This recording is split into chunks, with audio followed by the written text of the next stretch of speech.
সমতল ভূমির তুলা বান্দরবানের পাহাড়ে পাহাড়ি তুলার চেয়ে অধিক ফলন দেয়। গবেষণায় তা প্রমাণিত হবার পর পরীক্ষামূলকভাবে বিভিন্ন জায়গায় সমতলের তুলা চাষ করা হয়েছে।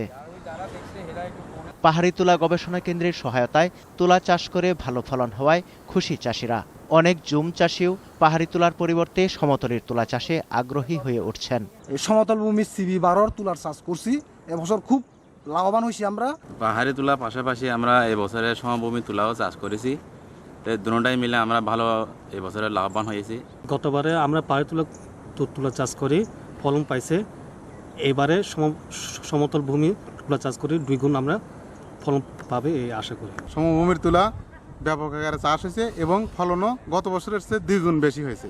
সমতলের নিয়মে পাহাড়ি তুলা চাষ করতে পারলে ফলন বেশি হয় বলে জানালেন পাহাড়ি তুলা গবেষণা কেন্দ্রের প্রধান বৈজ্ঞানিক কর্মকর্তা। সমভূমি তুলা ইন্ট্রোডিউস করার মেইন উদ্দেশ্য হলো যে সমভূমিতে আমরা যে গাছের স্পেসিংটা সাধারণত দিয়ে থাকি, যে 90 সেন্টিমিটার এবং সারি থেকে সারির দূরত্ব এবং গাছ থেকে গাছের দূরত্ব 45 সেন্টিমিটার, এই দূরত্বকে যদি আমরা কমাইয়া নিয়ে আসা যদি প্ল্যান্ট পপুলেশন যদি বাড়াইতে পারি, তাহলে আমাদের আশা করি যে ওই প্লেন এরিয়া থেকে আমাদের এই পাহাড়ে তুলার ফলন আরও বেশি হবে।